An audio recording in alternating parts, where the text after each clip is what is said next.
All right. I think we're good, D. All right. I think we're good to go. All right, guys. Welcome to the latest episode of the Heat Locker. Today we've got an interesting setup. We've got Big D, Denis Roberts, my buddy, back in. You're in California, aren't you? Yeah, San Jose. San Jose. Yeah. And we're talking on Skype.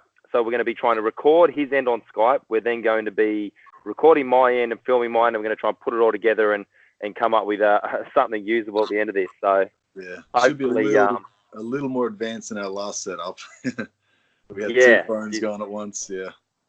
Yeah, that was it. Actually turned out really good. Yeah, I thought so too. I was surprised. Did you have you had a chance to get through it? Yeah, I listened to it actually twice. It was good. Some good stuff. I was happy with how it went. Yeah, I thought it was good. So today we decided to get together because obviously ADCC, we probably would have been better if we got together a couple of weeks ago, but ADCC just happened, the World Championships, and you were supposed to be in that. Obviously, we know about your injury now and all the had moved on from that. Yeah. I thought it'd be perfect. We get together and we can break down what happened, chat about some of the talking points that came out of it. You've got some inside sort of information because obviously you had Yuri.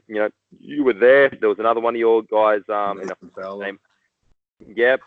So let's just have a chat about ADCC. Cool. What first of all, from the outside of view, so back here in Australia, it was 3 a.m. wake up time. So we actually, a bunch of us came into the gym.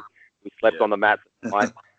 We got up at 3. We set up a big projector screen behind me on that wall, and it was fantastic. It was like being at the movies, but watching your favorite sport. It was so good. How was it live? Did you have like 3 mats going at once, or how was the video set up?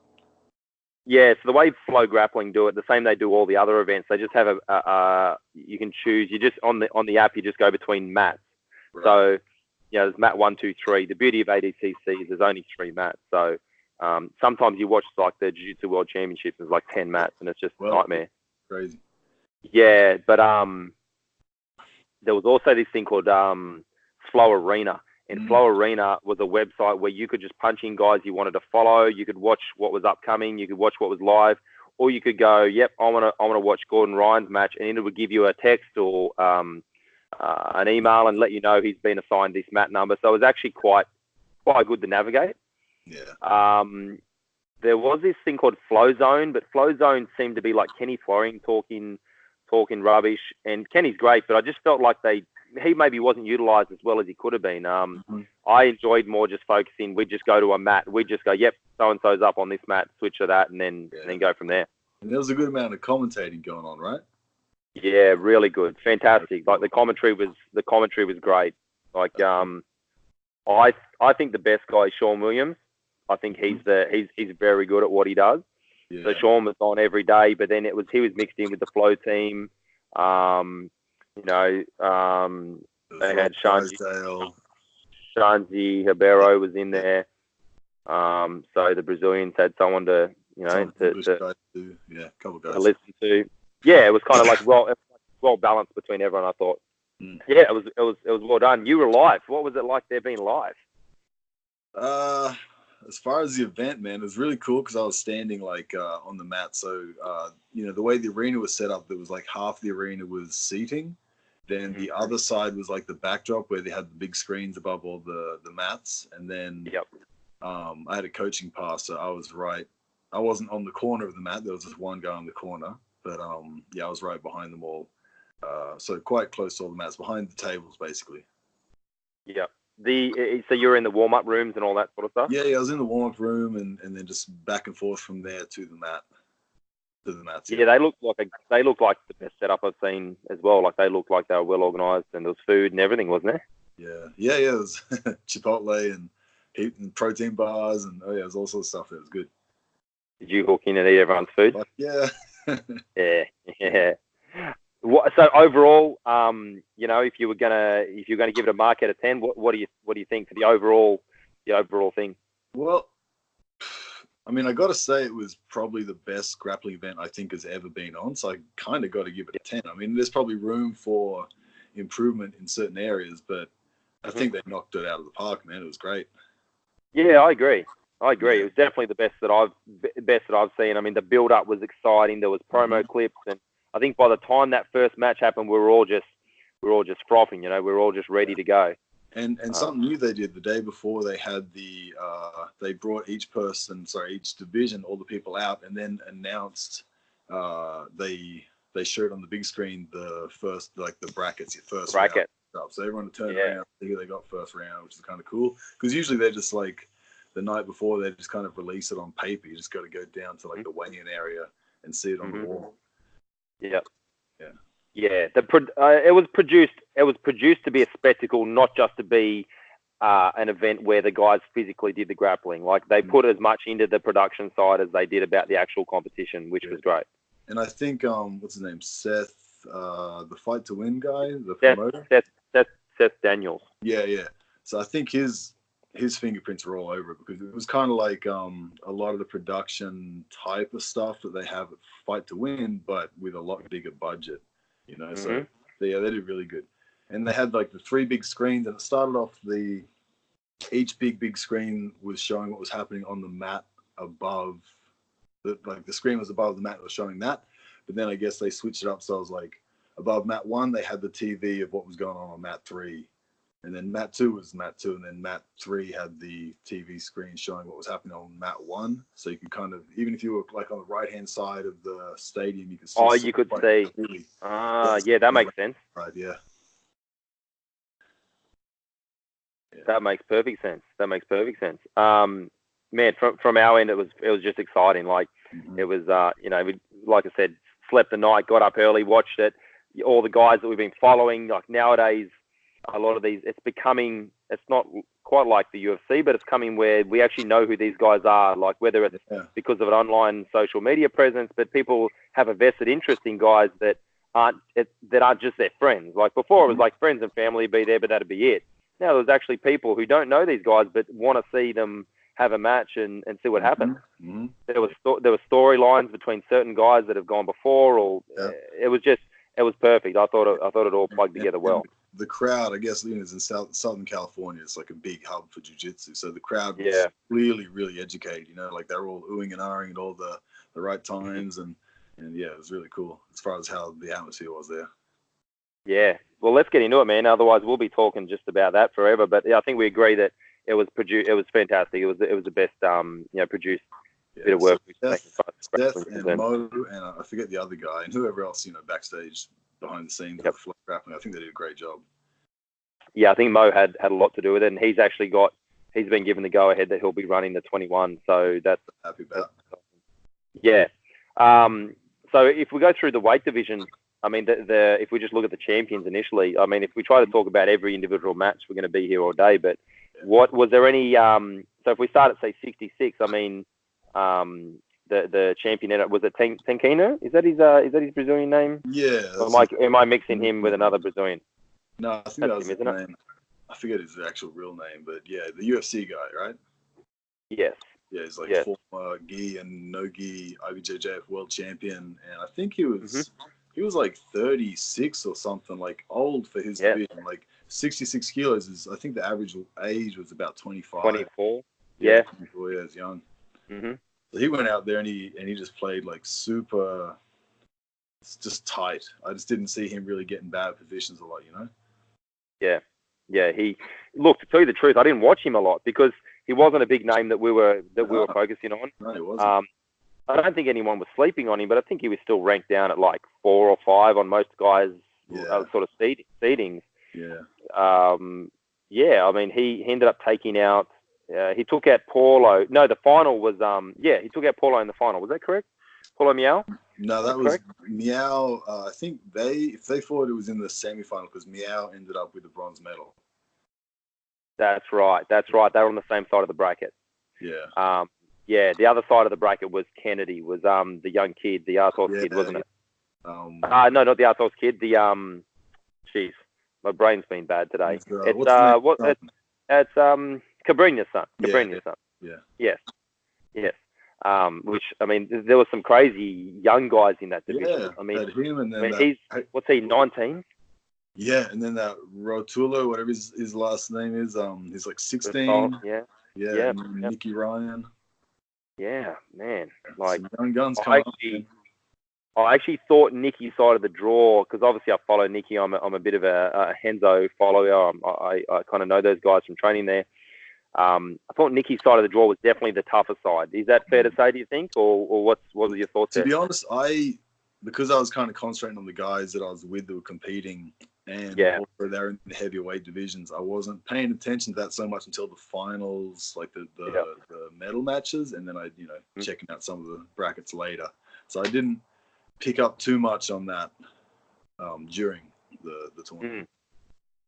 Yeah, Nicky had Nicky ended up going out to Paulo in the quarters, like in the second round. Yeah, he went out by a point or two. Yeah, this is why I wanted to be a bit of flow grappling, so I had all this in front of me, but it's not working for me at the moment. But yeah, I mean, all those matches were close. I mean, a lot of the matches were close. There wasn't many blowouts. There wasn't many massive point differentials. It seemed to be that everyone's skills were close enough, and then mix that with the type of game guys were playing, where they didn't want to let points get scored. And with the ADCC rules, it's tough to get points. So there was a lot of scrambles, and this is in all divisions. There was so much action that just resulted in 0 points, and plus, the no scoring period as well. Yeah, for sure. So quite a lot of matches I saw go to overtime. Yep. Yes. Yeah, I mean, that happened last time as well in 2017. Yeah. I also believe a lot of guys, because it's so hard to score, guys are really tight on allowing anyone to score on them. So they don't open up the same way you might see in an EBI, for instance, where it's a more submission grappling based. Yeah. And like unless you get Tonin, you're a freaking lunatic. Unless you're Gary Tonin, you've got absolutely no fear. Well, you know what? You know what's interesting? That, as far as I'm concerned, that was a paired back Gary Tonin. Like, normally Gary has absolute total disregard for points, and unfortunately ends up losing by a point or a couple of points. He still didn't really let anyone score on him. See, Gary would previously have taken top position and then sat back and given up points or something. Yeah. He was definitely more tight in that regard. But man, I mean, the match with him and Canuto, and we'll get to that division in a sec. Yeah. Like, that was just absolute madness. Was there anything else 66 that stood out? I mean, 66 was probably the division that was the least, not the least interesting, but the one that had the least interest on it, I would say. Was there anything else that stood out for you there? Nothing else that stood out to me on that day. Yeah. Like I said, I wasn't watching that one so much. Yeah. And then 77 was leading into that, going into the tournament. That was the one everybody was pumped for, just because of how many killers were in there, right down to 16. Like, it was every guy we knew, every guy had either earned their spot, or even the invites weren't just random guys that you kind of question. They were all phenomenal. Like, it was just it was a massive division. What did you think? Did you get a chance to watch much of those? Not so much until the finals. I was really watching 88, 99, and 99 plus. Yep. Yeah. So that 77 division had some unbelievable matches. I mean, Lachlan Giles from Australia, so the Australian trials winner, he like we talked about last time, the Australian Oceania trial definitely gets fucked and gets the worst seed in the draw generally. And he ended up getting oh jeez, my brain is horrendous today. I really need to bring up this. He got I'm slipping on his name too. Look, Lepre. Yeah, Lucas Lepre, yeah. Yeah, he got Lepre in the first round, and actually, you know what? Like, it wasn't a terrible match. Again, there wasn't many points scored. Lockie played top. Lepre pulled. Lockie played top for a bit. Had some trouble passing. Ended up going to bottom position, I think, before points came up, and then he was trying to make entry on Lepre's legs. He was kind of fishing for like an inside Senkaku type position. Yeah. And Lepre did a very good job of keeping his foot on the mat and not allowing Lockley to be able to backstep on him. Yeah. And then once the points come on, Lepre's actually got a really nice knee cut, and he worked that knee cut. Once he made it through, he then moved on to the back. The back take was actually very nice. If you get a chance to watch that. I think Lachlan turtled to avoid the points, and then got in the transition, he did a real nice back take. Yes. Yeah, he ended up hitting like a seatbelt and sort of rolled back through facing the legs. Yeah, I had to watch that a few times actually, just to soak that one up. That was really nice. Yeah, that one was beautiful. I'm having absolutely no luck. I'm still trying to log into Flow Grappling so I can actually bring up some stuff, but it's been a bit of a pain. But yeah, but like, we just thought that was going to be it for Lockie. He lost to Lucas. That would have been it. All that training, and that's the heart-wrenching thing of this. Mm-hmm. You and I, because you've done it multiple times and qualified for this one, and I know because this is the life that I'm living as a gym owner and a competitor. Yeah. Like, you do all 2 years worth of work. You might be preparing, trying to improve your wrestling game, and specifically, and then you go there and you lose your first match, 10 minutes. That's it. Yeah, like, heartbreaking, right? Yeah. It's just it's a lot of pressure, isn't it? Mm-hmm. It's a lot of pressure. I mean, if you let that pressure seep into your mind before or during the match, I think it could be so much that it affects the way you compete as well. Yeah. That was tough. Like, Lockie, I just thought, well, that's it for him. Obviously, we can come back to him when we talk about the absolute. But I don't think he was actually unhappy with the draw, because I talked to him after they announced it, and we were sort of saying, it's a tough draw, but I said to him, like, how good's Lepre's leg lock defense, and he's like, yeah, that was his plan, basically. Of course, no surprise there, but to get in on his legs, but yep, I'm doing a good job of avoiding that. Yeah, Lepre did a great job. He just had really nice base. Even Lockie rolled under him a few times, where probably against a less experienced guy, he would have been able to make that pummel into the inside Senkaku. Mm-hmm. He or whatever his Lachlan calls it, something else. He does something different there. But Lepre's ability to keep his foot and ride top position and not get swept, and then threaten with heavy knee cuts at the same time. That's hard for the, I'm a guard player that plays a very similar game to what Lockie does, and that pressure would have been hard to deal with. Mm-hmm. And once they move through the guard there, then, like, you have to turtle, or you're going to get scored on, and then it's all about how good your turtle defense against their offense, and that's just the way it went. I mean, he lost by, in the end, it was the 3 points, wasn't it? It was the back take. That's what he lost by. He didn't get. They'd put up a thing saying he got submitted, but he didn't. It was anybody's. No. It was just 3 points. That was that. Yeah, but that division had just killer stacked all the way through it. Mm-hmm. Then Lucas went through the next round. I forget the name of the guy. No scrub, but it was an upset. The guy he lost to in the quarterfinal. So I think it was Dante Leone that he lost to. I think it was Dante. Yeah, Dante's this young kid. He's a black belt. I've been keeping an eye on him because he's been coming up through Kasai and Fight to Win and a few other things. He's right there at the top. Like, his skill sets are phenomenal. Mm-hmm. He had a really good match on Kasai against Canuto, I want to say. Mm-hmm. Yeah, I'm sure it was Canuto. I sometimes get Canuto and Wagner mixed up. I think it was Canuto he had the match with. And when I saw that, I realized how good he really is. Dante. Did he lose that match? He did, right on the buzzer. It was a point. So I have like this funny, like a points. It's kind of like a mixture between IBJJF and a few extra little things. And right on the buzzer, they had an exchange where it could have gone either way, and it ended up going to favour Canuto. But it was close, man. Like, it was a scrappy match.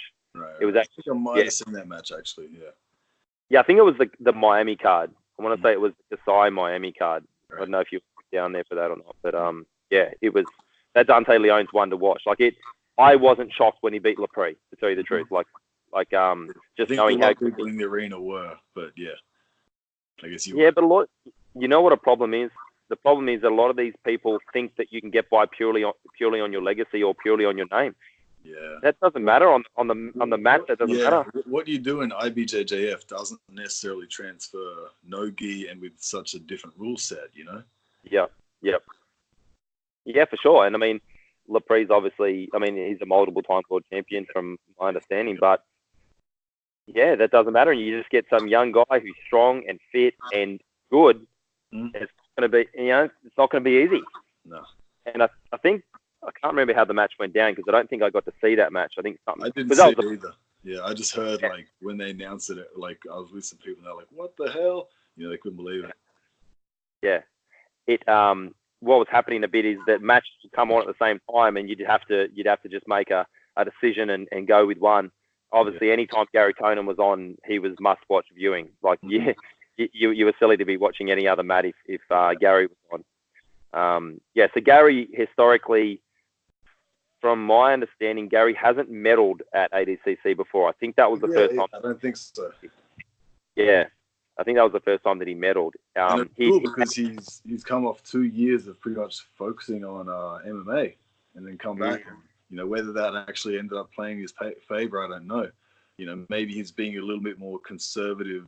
You know, you don't want to be on the bottom all the time, being so crazy in MMA. So that might have played in his favor, actually. Yeah, I think he definitely. His training the focus has changed slightly. But look, when I was there, Gary was in the room every day, and that was even when he had an injury. He's still there doing his jiu-jitsu training the same way that all the other guys do it. He's just doing the extra in between. So after jiu-jitsu training finishes in the morning, Gary then goes upstairs and then works with Danaher for 2 hours on MMA specific skills, or what they call shoot boxing skills. Yeah. So he's just putting in extra work. So, you know, I wasn't surprised when I saw Gary just slot back in right at the top of the game. And I mean, Gary Tonin, you're a wrestler. He's got a very different style of wrestling, but it's a very effective style of wrestling. What do you think, like, of how he wrestles? It's quite different how I wrestle. He's a lighter guy, you know. He does a lot of like super ducks and slide bys and just a lot of funky stuff. Yeah. Just non-stop he's attacking, you know, just like on the ground. He Granby rolls a lot. He Granbys, which is you know, I think is always an impressive skill to see. Like, I think Granbys are fantastic. What's while we got you the other day, the question came up, and you can answer it better than me. What's the difference between a Granby roll and a Peterson roll?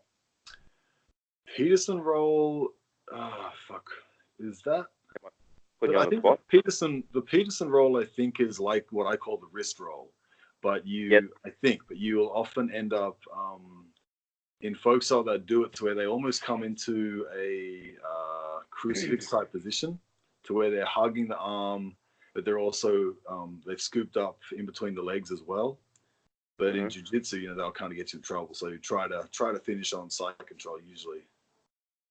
But the Granby is that's more, usually it's not to, you can counter off it, you can end up on top and stuff, but usually it's kind of like a get out of jail, like last ditch Hail Mary, I'm gonna roll the hell out of this and create a scramble. And often they'll just disengage. But yeah, the Granby's usually to reverse and pin. Okay, so Peterson. The Peterson. Yeah. Okay. The couple of videos I looked, it seemed to me like Granby goes over the shoulder more, where Peterson, they seem to go more over the top of their head like a cartwheel. Is that fair to say or not? I think of a different role then. Okay. Sure. Maybe. I don't know. Okay, cool. Look, anyway, Gary's wrestling was just exciting. It wasn't that style of wrestling like JT, where it's just very kind of measured and sort of together. It's wild and loose, but it's effective. Like, it's effective of getting him into positions to take a guy down or defend a takedown or or just to scramble out of any sort of trouble. You know, he's so good on the scramble. You know, so anytime he can kind of create a bit of movement and mayhem, he's got an ability to come up on a limb or in a dominant position, it seems. Yeah, and I mean, ADCC rules, where it differs to freestyle wrestling. Freestyle wrestling, if they put you down on the mat to your knees, that'll be a 2, right? Is that fair to say? If the guy's behind you, yeah. Yes, whereas in ADCC, it doesn't. If he's turtled and then he can fight back up, there's this sort of time, isn't there? It's a different scoring on the takedown there. Yeah, exactly. That's why Gordon freestyle the Granby roll, you'll give up points because you expose your back. So that's better in jiu-jitsu or folk style, where it doesn't matter if you get a little bit of back exposure. Yep. Are you trying to split their grip on their body like when you Granby roll, or not necessarily? Yeah. Ideally, you'd want to do it without them having an actual grip, because it is tougher. Yeah, it is tougher for sure if they have a grip. But usually, I think if you go for it, there's going to be a point where they kind of have to let go. It's probably not break the grip. It's like they have to let go, or else they're going to kind of face plant. You know? Yeah. Yep. If you watch Gary against Canuto, Gary actually gets behind Canuto, and Canuto Granby's. And Gary Granby's with him and follows him about 3 times. That's sort of like, if you want to keep the body lock, you've got to go with him, or else you just face plant on the mat. Basically you got to cartwheel right over and follow him. Yeah, it was beautiful to watch. I mean, hopefully people watching that appreciated how good that was. And again, that match, there wasn't a point scored. No, it was freaking wild. It went right through to double overtime, right? I mean, just one. It went through to one overtime, and then they gave it to Gary from memory. Yeah. But I mean, that was by far the probably best match of the tournament. Not a point scored. So. Yeah. Yeah, madness. Let me think. Who else was at 77 that made some? I mean, Wagner Rocha in there. He's always tough. Mm-hmm. What are your thoughts on? So Wagner's known as being kind of dirty, you know, like whether dirty's the term, but he's just rough and everything. Yeah, he'll grab people. He'll get that mercy grip, but he'll like bend people's fingers and try and wrist lock them. And I mean, that's definitely more wrestling than jiu-jitsu. Where are the lines drawn? Where's what's allowed with clubbing the head for collar ties? And like, do you see this in wrestling? Do guys get in fights because the guys are being too rough with each other? Like, because I feel like being a jiu-jitsu guy, we're not used to seeing that as much. No, definitely not. Now, I don't know where you say where the line is drawn. I guess it's kind of up to the ref, because you'll see it to where someone clubs, but then it's a bit more like a real hit or a slap, and the ref will kind of get in between and warn whoever. You don't really see that in jiu-jitsu. I think the jiu-jitsu ref is going to get on you a lot faster, that sort of stuff. But especially in America, they let the heavy hand fighting go a lot more. Mm-hmm. Did you see the club that Hinger hit on that? I forget who he hit it on, but he snapped him. He clubbed him so hard that he literally put the guy like off his feet onto his face on the mat. I might have missed that one. I have to check that out. You need to check that out. Like, because Hinger obviously likes to snap the head down and work to his guillotine, and he clubbed this guy so hard, and he kind of got his timing where I think the guy was expecting to be able to frame on Hinger and Hinger's move, and he slapped him. Literally, the guy had to like put his hands on the mat because he was going to face plant on the mat. Like his feet came out from under him. It was ridiculous. Nice. Yeah. But yeah, it's interesting when you see that. That's where ADCC has that mixture of really becoming more like you get a lot of guys that are working that wrestling, and you see the different techniques that we don't come across as much in a maybe straight out jiu-jitsu match. The other thing that I like is nothing shits me more than people being able to boundary ride and play the boundaries to their advantage to stop people scoring on them. I mean, you've been competing now in jiu-jitsu a long time, particularly now over there doing the Worlds. You see guys that literally their game is take 2 steps back, play on the edge, and then if the guy's going to hit a takedown on me, I scoot into the out of bounds area, and then I don't get scored on. I've had it ADCC, you've had it happen to you as a wrestler, I'm sure, all the time.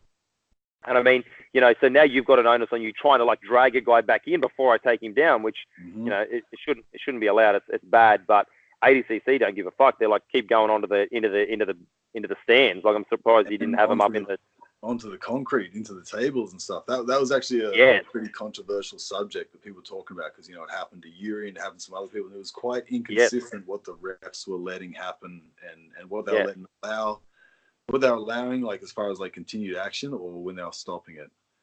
Yes, and so there's obviously, from my understanding, everyone's told to keep going, but then it's like, when does the ref stop it? Like, otherwise they're just wrestling on the concrete now, isn't it? So it's definitely a grey area, but I like that. What I like about it, even though there is issues with it, what I did like is that you can't just hide on the edges. If you hide on the edge, a guy's going to blast W and take you down. Like, you can't just hang out there. There was, and we'll get to the Yuri thing in a sec, because obviously you know Yuri, you could probably speak to that. But I mean, Penner hit a table. He hit his ribs. Like, it looked like he probably might have hurt his ribs. I'm not too sure. Maybe the key is that the table shouldn't be that close. Like, there's really no need for the tables to be that close. I heard secondhand, I heard that Mo was saying they wanted to extend the mats and also put the tables further back, which I think is a good idea, especially when it's so wrestling heavy. Because, you know, in a wrestling match, we don't have the table right by the mat like that. You're not going to just charge off and slam somebody into a table. It's not right there. But it was right on the boundary and on the concrete. There was a little bit of pro wrestling in there. A little bit. It was kind of fun, but it was kind of like, fuck, what are they going to do out of this? Are they going to reset it? Like, it was interesting. It was some action, but ultimately I think it was bad because of some things that happened with it, you know? I think they got to address that. Yeah, I think they need to, I mean, let's say they extend the mats, right? Let's say they extend. You can't change the playing area, or now you've changed the sport, haven't you? Like ADCC, not the sport, but the rule set. Like ADCC, I think is it 10 by 10? Is that fair to say? Was that is that bigger? I didn't count it, but I'd say it was about the same size as. I think it's probably 10 by 10. So I Yeah, think they were saying like extend an extra mat out of bounds, not an actual big mat size. like a safety mat, mat. Yeah. Which I think is a great idea. You know, it should just be all padded out there almost. Yeah, I do agree with that. But then you're still going to have the issue of when do we cease the action? Like, when does it stop? I mean, realistically, you just have to say both guys have just got to keep fighting until the referee tells you to stop. And that's pretty much what the guys were told. Like, keep fighting until the refs stop it. But just some of the refs were just letting it go too long. You know, people were running tables on concrete and they weren't stopping it. And people weren't able to defend like they could usually when they're on concrete or they got a table behind them. So it just kind of really changed the game, you know? No, I agree with that. Definitely. I mean, to speak on that, is Yuri's knee okay, or did he actually damage it? Yeah, it's very damaged. He's did his I'm not sure if I'm supposed to say it or not, but he needs surgery. Yeah. Yeah. Okay. Yeah. Okay. I won't press you on that. Yeah. We'll get to his weight division in a sec, but to finish up 77, JT Torres just looked like an absolute monster. Yes. I don't think I put him in danger once. He just seemed like he was controlling everything. And was it against Wagner or someone where somebody was trying to get in his head, trying to rough him up, and he was just like fatal. You know, he was just like, it was Wagner. It was Wagner. Yeah. He had a match against Wagner. It was the crazy thing about JT is he's actually not that busy in no-gi, that busy in anything at the moment, but he hasn't been very busy in no-gi. I think he had one match since last year, and it was against Wagner. Pretty sure it was a fight to win a few months ago, and he beat Wagner. He got past him and took him down, past his guard, and sort of made his way to like semi onto his back, which is a huge effort because no one really does that to Wagner. Yeah. He's just so tough. But JT just seems to be so well put together. He's not like a DDS guy where you're going to go out there and expect him to hit some type of crazy submission. If he submits someone, it's just going to be just sheer, like just a driving force cutting his way through till he gets the finish. But everything that he does is just so technically sound, isn't it? Yeah. And some good wrestling to top it off, you know, not just on the mat. Yeah. Because he was solid. Oh yeah, I mean that's effectively why he wins these tournaments. He can dictate where the match happens. It's like MMA. He can dictate where it happens.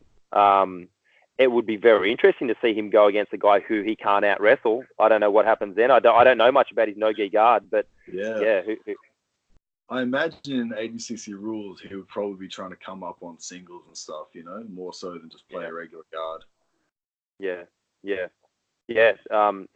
And they say the thing with JT is he's one of those guys that until you actually clinch up with him, you don't realize how strong he is. Apparently, he's like crazy heard strong. The same thing. I think might have been Josh Hinger or someone was talking about it. Was saying that like they heard he was strong. They're like, this guy, whatever. And then they went with him like, oh, okay, I get it. Yeah. There's definitely people like that. You know, you come across, you're just like, whoa, this has got some extra. You know. I wish I had that retard strength. Yeah. I just got shit white boy strength. It's no good for anything. You got to make up for all the technique. Yeah, that's right. That's why I got to study every day. So if only I was strong, I could be sleeping extra hours. Yeah. Who knows? Maybe you want your coach to be. Maybe that's the key. You want a coach very weak, so he has to do that. Maybe that's the key. You look for some weak, sickly guy. Yeah. Well, Caio, his motto, like it's plastered all around the gym, is technique conquers all. And anytime he sees me using strength, he looks at me like I'm a fucking peasant. You animal. Yeah, go on to them coaches. And then you pick him up and throw him away like a little child. No, I don't really. How much does Caio weigh? What's he, like 70 kilos, 65? What's he? I don't know what he walks around at. Like he competes at, I think, 125, but he's got a pretty good cut to make that. So he's got to walk around at about 150, 155, something like that. So whatever. Yeah, it's probably 70 kilos. Yeah, 70. Yeah. Yes, I mean, JT looked phenomenal. And you know what's funny? JT, I mean, everyone says he's out of Artos, but let's be honest, JT runs his own gym. JT, I think it's called, is it Essence? Is it called Essence or Essence? What's it called?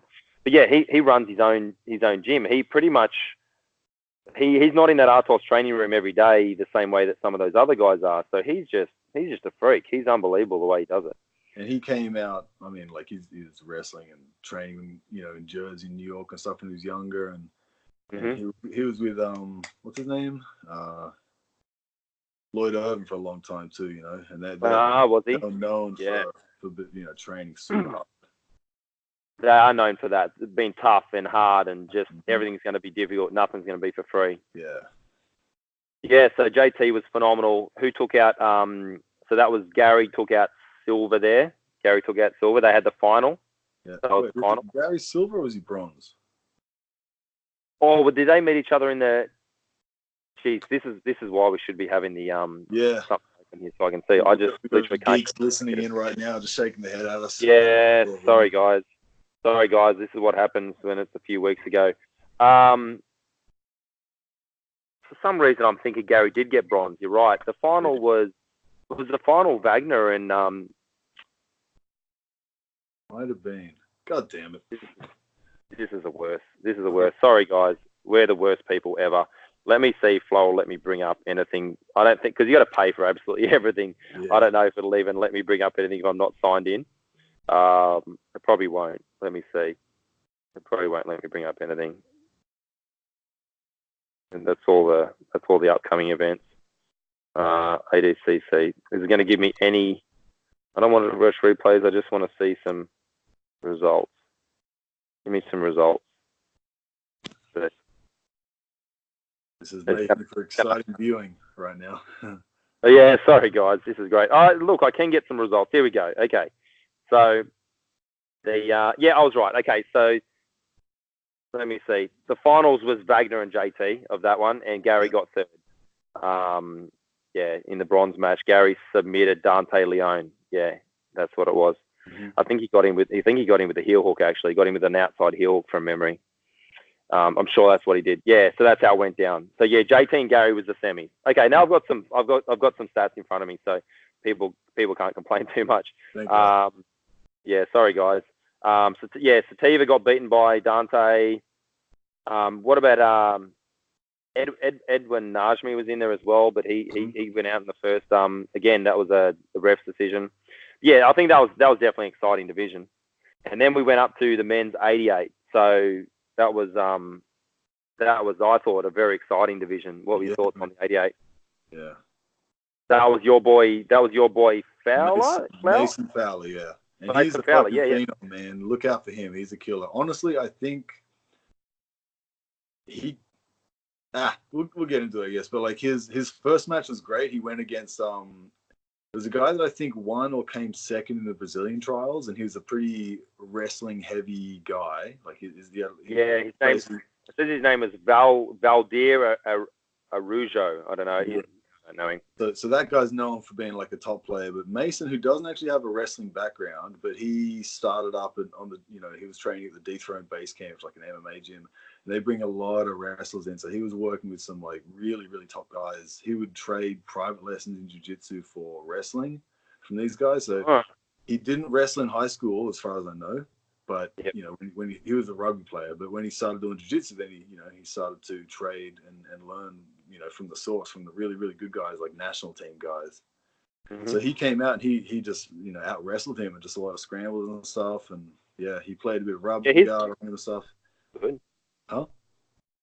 His wrestling looked good. Like I thought he was a wrestler. Yeah, yeah. And he's also likes to pull his shorts up. What's the go with that? That's just his thing. Yeah. I don't exactly know. He's got some big quads, and I kind of think he just likes to show them off or something. I think that might be it. Yeah. So every time we take a team photo, he rolls his shorts up, and sometimes we do it too, just to fuck with him a little. It's like the first thing I noticed. Yeah. Match starts. Shorts are rolled up. Quads are on display. Mason's ready to go. Yes, he looks like a guy who is scrambly. He'd be hard to hold down. Looks strong. Yes, yeah. He cut a lot of weight to make that, because he won the American trials, the West Coast trials. He won that in under 99, but he was giving up weight. He was not big. He's like a very fast, scrambly guy. Yeah. And then, originally we were thinking like I would go over 99, Yuri might do 99, and Mason might try and drop down to 88. I think he asked and they said no. And then about a month or so out, maybe a little more, they said they wanted to switch him with Keenan Cornelius. Keenan was going to go up to 99. So then Mason started dieting like crazy. And And he's one of those dudes that like anything he does as far as training, he's on point. So he was dieting like perfectly and cut weight and everything. So he dropped.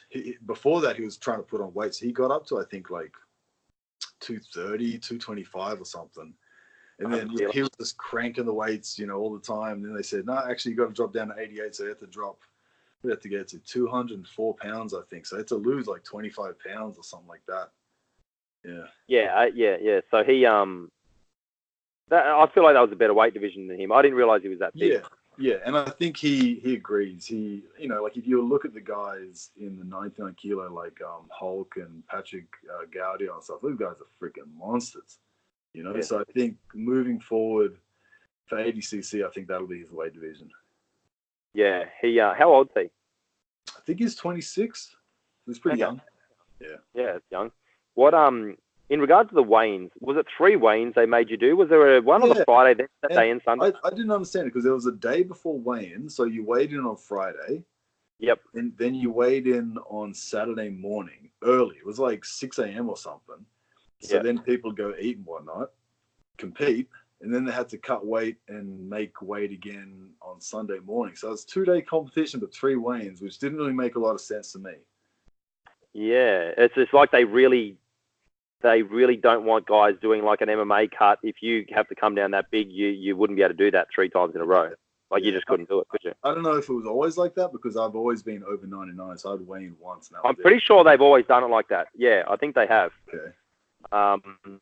Craig was saying like at 6 a.m. the hotel was a busy place. He goes, there was a lot of unhappy people in there, in their cutting weight, getting themselves on weight. But that's pretty miserable having to make weight each day. Like generally you want to just make weight and then I can do my thing. Yep. Yeah. So look, Mason looked good. So he ended up coming up against Craig in the quarters, wasn't it? Yeah, in the quarters. And look, Craig put some really strong submission attempts on him throughout that match, but Mason had actually scored on Craig from memory. He actually didn't, but I think they fucked it up. And I heard some, I thought Craig was down. I thought Craig was down at the end and needed that. But that's what I heard Danaher say that in an interview, but he didn't. It was still 0-0. But I think in the judge's eyes, he was definitely down if it was going to go to an overtime. But there were 2 things that happened, and one or both of those probably should have been scored. And if they were scored, then Mason probably wouldn't have taken that shot in the last 40 seconds. So, it is what it is. He got submitted, and I was kind of torn because there's the Aussie guy competing, but I was, I was yelling and cheering and whatnot for my teammate Mason. Yep. But yeah, there was a sweep where he ended up on top for a while, and they were both looking at the scoreboard, and then it was definitely more than 3 seconds. But the thing is, I don't know the exact rule. He didn't put Craig's back on the mat, but Craig was sitting in guard for more than 3 seconds, sitting up trying to play, and then he stood up and limp-legged out and sort of reset.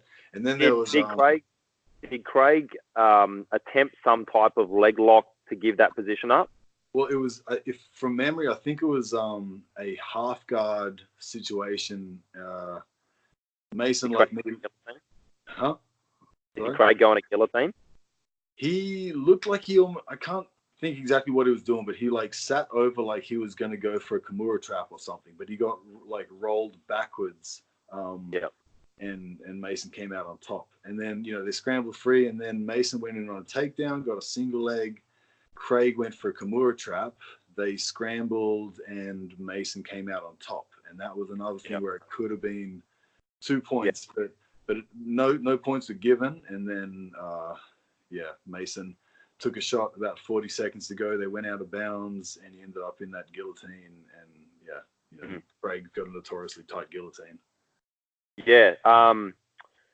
So I didn't used to know this about ADCC. I thought ADCC was the same as Federation, where if you attempt, say, a submission from top, and in the doing of that submission, you give up position and they clear the submission, they get points, right?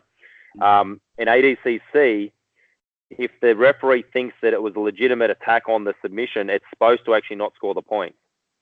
So that may have been something that happened. I don't know. I can't remember the specifics. Yeah, there is something like that, but yeah, I mean, because I remember having an argument with somebody at the local ADCC tournament recently, because I was under the impression that if you sat back, let's say you sit back on a shitty leg lock, the guy comes up on top, it should be 2. But apparently, no. If they believe that was a legitimate attempt and it was into doing that, they won't. So there seems to be a bit of grey area there. There definitely is a rule like that. Yeah. Yeah. And Caio, man, he's all switched on with that stuff. He's so he understands the rules on a different level, which I don't. So I can't really comment on exactly what went on there. But I did hear some like higher up people in ADCC did say after actually directly to Mason that he should have been scored 2 points. One of those things, yeah. Yeah. Okay. Cool. But anyway, exciting for him. And then that was a massive comeback by Craig because I felt he was down that high. He kind of got that high elbow, nearly like an old school Marcelo sort of style, nearly. But I think it was arm in. It was arm in, wasn't it? Yeah. Yeah, but it looked tight. It was and I think they were both tied. That was an exciting match. That was a really good match. Yeah. It was funny. Before that match, we were backstage and we were trying to like get away from everyone so we could sort of work on some technical stuff. So Caio, it was me, Caio, Mason, and Caniella, one of our other teammates. And Caio was talking through tactics. You know, he'd watch Craig and he's like, Craig, you do this, this, and this. You got to do this, this, and this. Don't do this, and so on. So we're all there running over these tactics, and I'm thinking like, man, some good stuff. So I pull my phone out, start filming. And then they're like, hang on a second, what's this Aussie guy doing? Like, you know, film this. I'm like, hey, I just got Craig on FaceTime. So while this is happening, you know, and just jokingly, they weren't serious, but like, Caio comes over and he's like, give me your phone. And he wants to check if I got Craig Jones's address. I don't know, like, he's not a contact or nothing. So we have this discussion. Then they go back to drilling. And then out from the warm-up area comes Craig, and he sees me and goes, hey, gives me the thumbs up, and they're like, what the fuck? I'm not a mole, man. I'm not a mole. How good's that? I like that Caio still called you on it. Like, he legitimately thought, like, this guy's fucking infiltrating. Yeah, that was kidding around, though. He's having fun. Yeah. Oh, that's nice. Yeah, I mean, look, Craig's legitimately good. He's very good. He's not... Initially, he was a good submission grappler. Now he's just good. Like, he's just straight out good, you know. Like, and seems like he's getting better. Like, before he was much more known for his leg attacks. Now, I mean, he submitted a leg attack. He got a heel hook. He got a guillotine. He got one other thing. It was like a kimura or something. It was like attacks all over the body this time. And then yeah. Well, that's what Danaher aims for. It just happens to be that a lot of the time in matches, because the opponent's leg lock defense isn't where it needs to be, and leg lock is a form of guard, really. Like, all the Ashiguramis are a form of guard. That kind of is the logical starting point, because we're in like what would previously be just been sweeping positions, and now positions where I can also attack your legs. If you're not up to scratch with your defense, I just submit you there, the match ends. I now get known as a leg lock guy, but maybe I was going to back choke you if you'd let me get the sweep. So you start to see that now as people's defense are getting better to option A, now option B, C, D are having to come through. And that's, I definitely saw that with Craig. Like, his front headlock stuff has improved a lot with the training from Danaher. You can see that. You can really see that a lot. That was exciting. Kit Dale was saying to me after that, like, the way he does is some weird way, like, he contorts his body, gets his lats into it, and just said, like, it's just a stupidly tight guillotine that he puts on. Yeah. I mean, he's a big guy. Craig's a big guy. I think people don't realize that. He's actually quite a big dude. Yeah, he's like 6'2" or something like that. 6'1", 6'2". He's a big guy. Other stuff in there. So we had the Aussie Keller. Keller went to a decision with, they went to the decision. Did he score? So he had Murillo Santana. And Murillo's like the head coach at Unity. He's the guy, isn't he? Yeah. Santana, like, he's quite well respected in the community. And I thought Keller had quite a close match with him, to tell you the truth. I mean, I didn't actually watch that match at all. I got to go back and check it out. So Keller actually threw him with a headlock judo throw. It was like a haragoshi. He kind of throws with that and ends up in Murillo's guard. And then the rest of the match was just in the guard, Murillo trying to break him down and him trying to posture. It was actually not a super exciting match to watch. It was a decision loss then? Well, I thought so. I'm just looking here on the thing, and it says that it was score. It says Murilo Santana's score over Keller-Lockie 0-0 up to 10 minutes. So I don't know how that works because it should have gone to a overtime. Because even maybe Murillo scored for something. I'm not sure. Or no, you know what it would have been. I now remember the match. They gave a negative point to Keller. That's what they did. They gave him a negative. Yeah, I thought it was a bit rough actually. They gave him a negative. He was trying to get out of Murillo's guard. And as you know, if you're in someone's guard who's strong and just wants to keep you there, it's like, what am I going to do?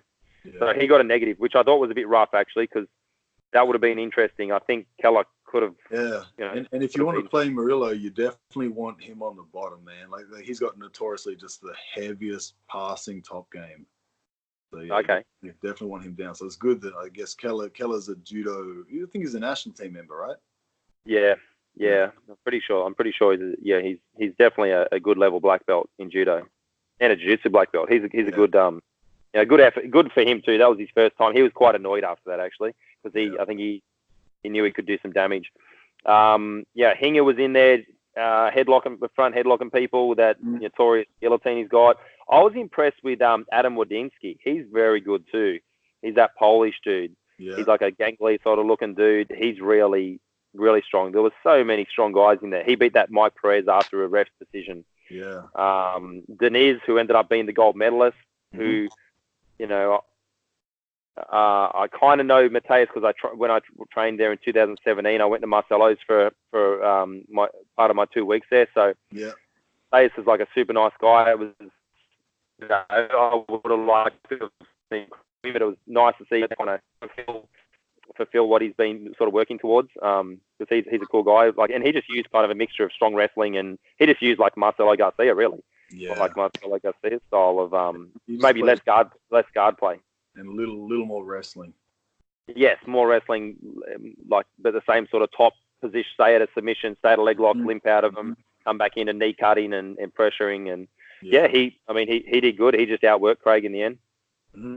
Yeah, I think it was the hustle for that final. Craig, I shouldn't be saying like do this, do that, whatever, but like if he was to add some better wrestling, I think that would go a long way. If he comes back as a better wrestler next time, focus on that. I think that'll plug up some holes for sure.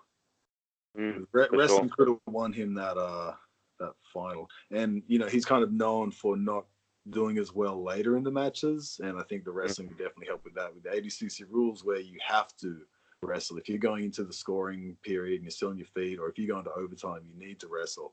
And I think he took a shot, didn't wait the full 3 seconds, attacking the leg, pulled guard, and then got a minus once or twice off that. Yeah. There's an unusual rule. There was someone else complaining about that. They thought, Vinny Magalhaes complained about that too. Yeah. He didn't like that. There was a few complaints coming out of a few things. But look, I mean, there's going to be people complaining. It's always the guy who loses that complains, never the guy that wins. Yeah. It's always the guy that wins that got to go his way. He's never complaining. Like, I don't know. I feel like there's probably been another time where something's gone their way and it shouldn't have, and it kind of ends up working out in the long run. But it's ambiguous. Yeah, I don't think the rest are trying to fuck anyone. And I think the rules are. It's tough because it's not like people are constantly like the IBJJF stuff. They're competing all year round on the same rules, and then we come to ADCC and it's like you do the trials, you get invited, then you compete. Not many people are doing the ones that are like what do you call it? Like the regular ones that are the nationals. Yeah. Not many people are doing that, which I think is a good idea. I think Mason was talking about maybe doing that to stay on top of the rules, because those referees, they're kind of reffing those same rules all the time. So they're probably not making the mistakes as much as the athletes are making the mistakes with the rule differences. Yeah, I agree. Yep. I think that's fair to say. Like, for instance, that rule where if you shoot and you attempt to take down for up to 3 seconds and then you pull, it's not that they won't penalise you, Like, you might be right on that edge between 2.9 seconds and 3 seconds. It's like you can't complain. If that goes against you, you just got to cop it, don't you? I mean, what are you going to do? I think that's what happened with Vinny. And, it's tough. When you're out there ref and you're trying to count the 1, the 2, the 3, it's easier to look at it after. And I think I might have looked at that, or someone looked at that and was telling me after. It was like pretty much right on or just before 3 seconds. So it's maybe. Yeah, I just think you can't.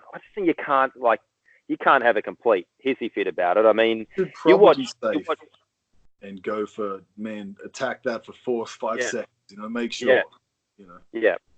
Otherwise, you're just going to get. If you want to play guard, you're going to get that penalty. That's just how it is. I mean, you watch professional bull riding; they have to ride 8 seconds, right? But all the time, like they'll ride and then they'll even put up. They're allowed to like press his button because they're like, oh, I think I went 8 seconds and you said I went 7.8 seconds, and then they rewatch it in like slow mo just to try and work out when he went off that rope.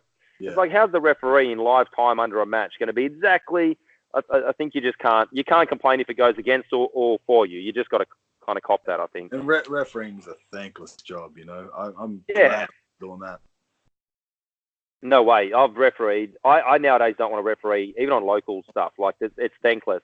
The money's not worth it. If you're doing it for the money, you must be hard up because you're getting nearly nothing. You're standing around all day getting harassed by like in the beginning of the day, it's all the parents harassing you because their kid didn't win. And then at the end of the day, it's all the adults harassing you and their coaches. And by the end of it, you think, wait a sec, like, if I'm not here refereeing, no, this tournament doesn't happen. But everyone wants to, like, and there's a difference between, here's the thing, I've spoken to referees. There's a difference between you just being incompetent. You shouldn't be doing it if you're incompetent. But there's a difference between being just straight out incompetent, making multiple errors, and then just something not going their way. Like, there's a difference between that as well. Yeah. I mean, some referees are actually incompetent. They shouldn't be doing what they're doing. Yeah. And on the side of the referees, I got to say that I haven't had a lot of bad stuff happen with referees. It's only been a few matches where something's happened where I thought, like, man, that was a mistake and that cost me the match. I can count them probably on one hand, and I've been competing for more than 15 years or whatever. So they're not all bad.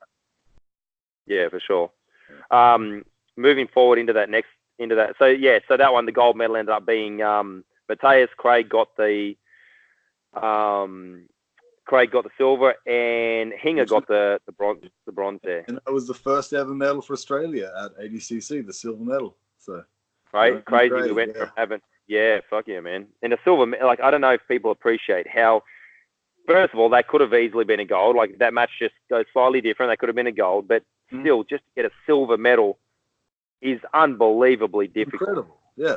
Unbelievably difficult. The amount of things that have got to go your way and the amount of work you've got to put in and the stress. I don't know if people quite appreciate it, but we appreciate it back at home. I'm proud of Craig for that one. That was. And he's got from what I can tell, it's not like he's at home training constantly. Like, he did a solid camp for this, but it seems like since the last ADCC, he's been traveling, teaching seminars, doing a paid money match tournament here and there, super fight, continues training and traveling, and it's not like he's set up constantly at a home base. So that would be tough to constantly be improving like that, in just going from gym to gym and trying to keep learning with always different people around you. So hats off to him for that. Man, Craig's a gun for hire. Craig's a hit man. You pay him the money, he'll fly there and he'll hop out and he'll miss someone. That's what he does. Yeah. And I think that's pretty gangster. I take my hat off to him. He's a different competitor to a lot of the other guys. I'm not just saying that because I'm Australian. Like, other Americans will tell you the same thing. Like, Craig competes every couple of weeks. Like, it's craziness. It's madness. Anyway, so then we went to 99, and obviously that was Gordon Ryan's division, really. That was all that everybody was talking about coming into it. And with that comes a lot of stress on a 23-year-old guy. I mean, how he deals, and then add with that the amount of shit talk that Gordon does online to everybody, and not just other competitors. If you're some troll that says, Gordon, you suck, he's going to comment back in the comments to you and tell you you're a fucking, like, I think he's fantastic. First of all, I think it's like when Conor came along for MMA. Whatever pushes more eyes into our sport, unless it's absolutely horrendous, it's a good thing. Like, people might be like, it's not a martial arts style, whatever. At the end of the day, if we're all trying to be in this industry because we want more people to know about it and love it and be more money in it, look, I think it's a good thing. And I think he's stated that's kind of his goal, to get not just him, but to get the sport in general, the top guys getting paid what people make in other professional sports. So I think he's really trying to get eyes on the sport as well as just making a name for himself. And from I don't have so much one-on-one experience with him, but like, from what I hear from you and other people, he's not like that in person. You know, it's very much No, something he's trying to do online. No, he's a cool guy. What he is, he's hyper confident. But you should be. If you're the best in the world, you should be. Mhm. You should be confident in yourself. And there's a lot of guys who are the best in the world. And yes, not all of them are brash and state it. But in their own mind, I guarantee you that they know no one will beat them. And they know that, like, even if they don't say it, like even like a Marcelo Garcia, you know, he was never known for talking out. But I guarantee you when Marcelo stepped on the mat, he had no comprehension this guy could beat him. He was like, you know what I mean? Like, it's just that some guys say it and some guys don't. And I give you more respect if you say it, because then you've got to back it up. Mhm. If you don't say anything, it's easier just to be like, I lost my match, whatever, no one really. But, you know, the amount of shit you're going to cop if you don't back it up and you... Yeah, man. And that's half the reason. Like, I've always flown under the radar because I put enough stress on myself. I don't want that added stress of, like, telling everyone I'm going to fucking kill everyone and then, like, shit, now I've got to go and back this up. Like, fuck that. I don't want anyone to even know I'm competing. I'm just going to go out there and win. So, yeah, it's definitely a tough thing to do. It's admirable. I think it's admirable personally because I, you know, as a competitor as well, I would prefer to not put that stress on myself. And if I win, fantastic. That's what I was trying to do. But if I lose, I haven't got a bunch of people lined up ready to go, you fucking idiot, you lost. Like, and boy, would he, man. Like, you know, his loss to Felipe Pena. You know, people, that's all the Brazilians will kind of say, like, you lost him twice or whatever. To this day, the comment sections are filled with that, you know, to this day. So, you know, that was Gordon's division. I thought he looked phenomenal. I think he's on a different level to everyone else at the moment. I think he's a special guy, whether you like him or not. If you look at his jiu-jitsu, I think if you're actually being honest with yourself, you have to admit that if he's not the best no-gi guy ever, he's right there. What were your thoughts on Gordon's run? Man, it almost seemed like he was cruising. He really didn't seem like he was struggling. You know, he just seemed to just cruise right through. Like, it was his first match against Ben Hodgkinson. He 2 minutes and he just seemed on cruise control. You know, he was butt scooting around, like sweeping everyone's feet, constantly off balancing everyone, and he just seemed like he was just cruising, just attacking, and no one was really getting much started against him. Can't really fault his performance. And I really like seeing, especially under those rule sets, someone being able to, from bottom position, put pressure on guys that really a lot of other guys can't do. Like, he can generate pressure on you from underneath. Even if you want to stall and run away, I feel he's got to a point now, even more so than he was 2 years ago. He's got to a point now where even if you refuse to engage, he's gonna catch you. I mean, Buchecha managed to skirt the edges, but I actually think Buchecha should have been penalised more in that match as well, personally. But you know, he's going to put so much pressure on you that either you have to react or the referee's going to end up making you react if they're being truthful, you know. And his Udi, even the Udi sweep that he hit on Buchecha, that inverted arm lock sweep that he hit was just you know, money. It was beautiful. I mean, how many people doing that to Buchecha? He didn't score off it, but you know, it was incredible. Well, he turned him, he swept him, he came into like a mount, and Buchecha just Hulk mode just threw him off and like tucked him away. But it was who else was like sweeping him like that? And then Buchecha was like, whoa, I don't want to hop back into that. But without getting ahead of the absolute. So poor old Ben Hodgkins just got chewed up by. I mean, he came up against the best guy in the world. That was gonna happen. You know, Ben's an Australian guy. We wanted him to do well, but that was not an ideal draw. The first match, getting the former champ. Pretty much of anyone in any weight division to have first round. Yeah, it was the worst thing he could have had. Like, he would have been better off with Buchecha probably. Then you had Spriggs. You know, Spriggs was in there. He ended up getting a nice guillotine. Apparently he's known for his guillotines, but I don't see him go for much. I always see him kind of on the other end He doesn't go for it so much. He waits. He's got a bit of a tall stance, and I don't know if he baits the shot, but it's kind of known that if you take a shot on Spriggs, he's going to snatch up a guillotine. Okay. Yeah. Right, and that's what he got. He got that nice guillotine.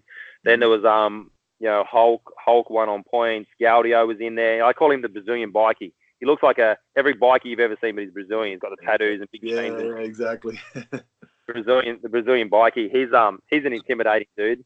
Yeah, he's a big dude, man. Yeah, I mean they're fighting at under 99, but Little side note: do you remember Shahar back in the day? You know, he's competing.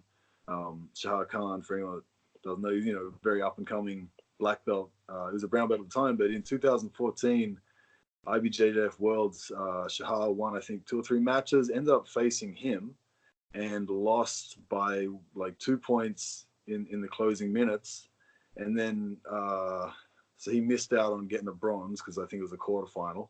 So that was against Patrick, and then Patrick went right through to the final and submitted Hulk in the final. So man, Shahar, man, if only kind of stuck with it at that level, you know, I think it's not too late for me. If only he kept going. And that's the thing. I mean, how many times have we seen guys that just show this talent and you go, geez, if only that. But, you know, this game it's a long game. It's like who can keep going long enough to get good enough, because it just takes so long and you've just got to keep going. And, yeah, I mean, I hope Shahar comes back and gets back into it, because I think he could have, particularly in the gi, I think he probably could have been our best guy. Definitely. You know, he never quite made that level, but I felt like he was right there to do it. And then, you know, it's not too late, man. He's still young. Come on, Shahar. Get back into it. I hope he's listening. So then, yeah, Vinny Magalhaes. Vinny won ended up going to a decision with that Dan Martinez. I thought Vinny was going to be the other side of the bracket that Gordon was going to come across, personally. I thought that's how it was going to go. And Vinny's been pretty active, you know, for years now. But, you know, he's been fighting. I was in New Jersey just 2 months ago, and he had a fight with PFL. So he's been, you know, fighting and stuff leading all up to this. So it's not like he's just been purely focused on submission grappling. He's still, you know, he's still a killer. He's still one of the top seeded guys. Yeah. So talking about Vinny, right? Because I've always liked Vinny. He seems like a fun guy online. I've never met him personally, but I like him. I like his style. He goes for stuff. I like to see a guy in MMA using jiu-jitsu. Yeah. But I do have to say that I didn't agree with he got an invite to ADCC. They invited him to come along on his previous merit. Yeah. From my understanding, I could be wrong, but he refused to do the third medal match. And I actually heard him saying, I don't want to go for a third medal match. I didn't want to take the chance of getting hurt or something like that. And I kind of felt like it's nearly a bit disrespectful. Like, everyone's here at the Olympics of grappling, and then you're sort of turning your nose up at a bronze medal. I thought that was a little bit. I didn't like that personally. That happened with 2 bronze matches, actually. And I didn't hear it directly, but the quote I heard was that he said, I've got enough bronze medals already. Like, he came for gold and that was it. But yeah, I mean, people there paying good money, and this is the Olympics of the sport. I do think he should have gone out there and given the fans another great match for medal, you know? Yeah, that's what I think as well. Because the other thing is, now the third medal just goes by default to the other guy. So you get a guy getting a bronze medal by default, which he doesn't want. Nobody wants that. Yeah. I'm sure he probably did want it, but you want to see that match. You want to see that match. And then what about the guy that he lost to in the previous round? That guy, the guy that Vinny beat in the previous round, I'm sure that guy would have wanted a shot at bronze. And I don't know. It's just a little bit. I didn't think that was very nice. I didn't like that, but, you know, Vinny's his own man, and he's got to do what's right for him. I don't know if that's happened at ADCC again, so maybe next time these guys don't get an invite, or maybe next time they'll bring somebody else in that lost, or whatever, you know, to make sure there is a bronze match. I hope they do have something for that if it happens again, because it happens at this tournament. I personally think it'll be interesting, but I can see those guys not being invited next time. I can see that. Which would be a pity, man, because you know, the 2 guys that happened with, they're both like right up there. So it's tough call to not invite them, because it's supposed to be the best in the world, and they are some of the best for sure. Yep. But if the best in the world refused to fight for you, you know, you wouldn't have that in the. What would Dana do in the UFC? I mean, it's a bit of a different example, but like, if some guy just refused to fight, he'd be like, I'm not interested. This fight doesn't interest me. He's like, see you later. I'm like, but anyway, that's a different thing. That's a totally different thing. But yeah, so then we end up with Gordon versus Spriggs, and Gordon just smoked him, absolutely pumped him. He took his back, and that was interesting, because I feel like Gordon and Spriggs had sort of gone back and forth online, maybe a bit with each other, which was always interesting. I think that. Yeah, I think there was some sort of issue there. Barboza and Gaudio, the Brazilian bikie, and the Hulk end up taking that one on a ref's decision. That was a match. There was something that happened at match that I noticed, because you know, I don't want to get ahead of us, but like, other people that had matches go out of bounds, and you know, certain things happen off the mat, and, you know, saying there's some inconsistency with the refereeing in those situations. Patrick did a clean double straight off the mat, straight in, ran Hulk straight into the referee table, landed on top in like hugging his legs, finished the double, and they just stood him up. They stopped it straight away, stood him up in the middle, back on their feet, and had him keep going. Which, if that's the right thing or wrong thing, I don't know, but it was definitely not what was happening in some of the other matches. Yep. Yeah, I mean, I can totally see that. I can't speak for it enough. I don't know whether they were briefed. And at the end of the day, it does come down to a referee's decision. He decides, was that position consolidated?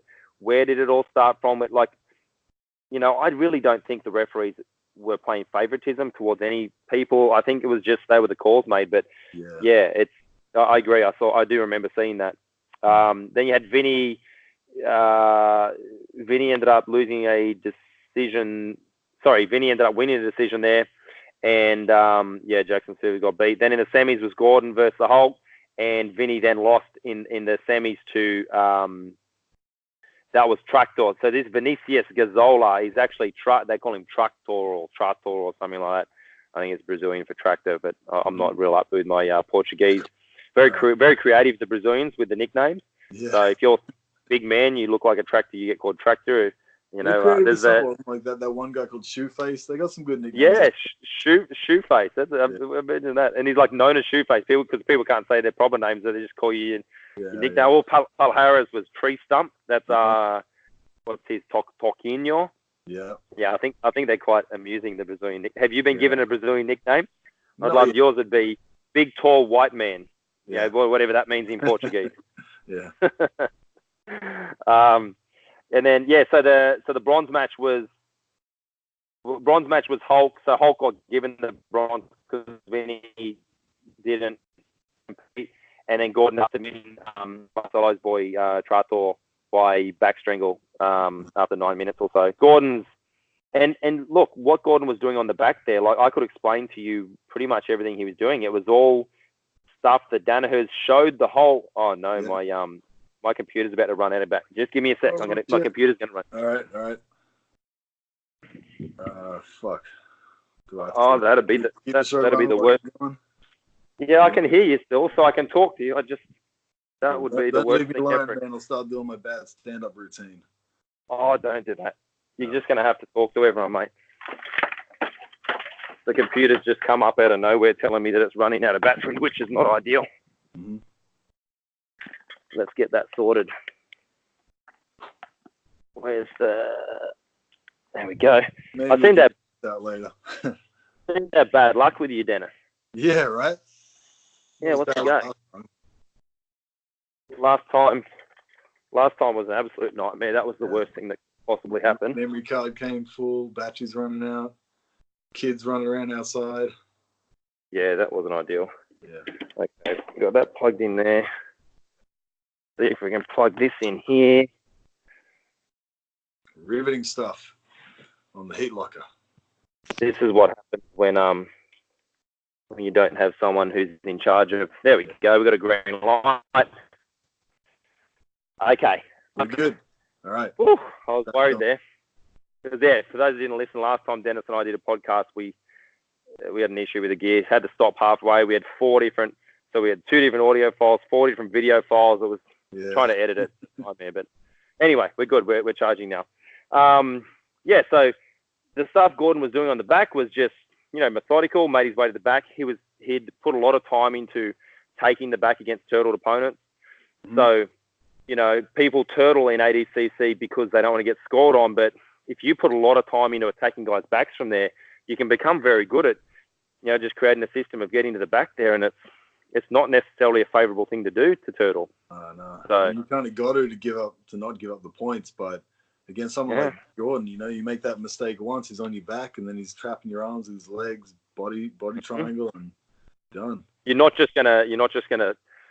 not a suspect back control that you can just muscle out and create a bit of a scramble. Like he's gonna stay glued to your back, and I thought that was the tale of his performance. Was his back taking was masterful. His butt scooting, knocking people's feet around, and then getting to people's backs, and just on the back he was great. Yeah. And I thought his his defensive wrestling was good enough that the good wrestlers didn't, or the better wrestlers didn't score on him. Like he rates his ability under ADCC rules to be able to kind of like turtle and then come back out of body locks. And there was actually a couple of really interesting exchanges with him and Hulk, where Hulk was in body locks and he was turning back towards him with whizzes. Did you see that match? Or I actually think I missed that one. I have to check that out. Yeah, that would be a good match. I think definitely watch that, because there was some interesting stuff there. And Hulk, a few times where you'd be like, look, for sure he's going to score here, and Hulk would put him down, but his ability to make him have to mat return. We've talked about this before. You said the guys at AKA talk about a lot about just keep mat returning the guy, and then eventually they're just kind of, you break him down. Yeah. But what he did with Hulk was, I could see it in the match, and each time Hulk didn't get the takedown and consolidate, and Gordon would pop up, it just took Hulk's gas tank down and down and down, and like frustrated him mentally too, I'm sure. Yeah, and it got to a point where then they break, and he's like, taking a big breath, and then, and that was sort of like, I felt like that was a lot of the, you could really see that Hulk just was gassed there, and then Gordon could sort of put it on him. But I mean, Gordon was phenomenal. So then we're in the plus 99. This is where your boy Yuri was situated, and we were kind of all anticipating probably like a Yuri Buchecha final. Maybe that was kind of what people were thinking. I think it would have actually, if I remember right, I think it would have met the semi. Yeah. Semi. Yeah, I think you're right. They're on the same side of the draw. Yeah. So it was. Yeah, you're right. Sorry. So it was Yuri was on the same side of that draw, and I mean that side of the draw was, some good guys. Like there was Buchecha, there was Conan Duarte, who ended up becoming the champ. There was Yuri. There was good guys in there. Yeah, I mean it was strong. And then the other side of the draw was like your Cyborg, Nicky Rod, Muhammad Ali, Orlando Sanchez. Sanchez is another. All the giants. Yeah, just huge. So it was very interesting. So Yuri ended up submitting Elliot Marshall in the first match. Elliot Marshall, he's a good jiu-jitsu player. Like, he's definitely serviceable. He's a big guy. He fought in the UFC as a light heavyweight. Some people may remember him. Yeah. And he's actually a very good coach. Like, I've seen him. He's in the corner of a lot of guys. He's out of Muscle Farm, I think, in Colorado, I want to say. Seems to be a real student of the game. I know that he has a bit to do with the Henzo guys. He goes and trains at Henzo's a bit. He's had like Jason Rao out to do seminars and things. So he's a student of the game. So, but I think he just wasn't. He just couldn't deal with Yuri's hot pressure, and Yuri was just passing left and right even before the points started. It was kind of all over him. He did regain guard a few times, but you regain with Yuri, he's just going to pressure pass again, and then you kind of like break your spirit, and you get tired. That's the thing. Like, you just that left, right through the middle. I mean, there was some really interesting standout. Like, I mean, Conan Duarte, we've all known he was good, but I think he's 21 years old, D. Like, I think he's 21 years old. That's ridiculous when you have a look at what he's doing. I mean, his body of work already. This is his first year at black belt. I think he might have been a black belt for 14 months or something like that. Like, he won worlds when I took third. He was the division below me, and he got double gold in 2018, and then he got, I think, his black belt on the podium. So since then, that year and a half or so. I mean, he's just a young, strong, fit, tough dude who's good. He's good on the back. His first year at black belt, like, he won Nogi Worlds. I think 5 months after getting his black belt, he won the black belt Nogi Worlds. He's just been on tear. Yeah. Man. Yeah, he's very impressive. I mean, the big talking point I think that came out of that division was Nicky. You're a wrestler. You've got to have a bit of a soft spot for a guy that.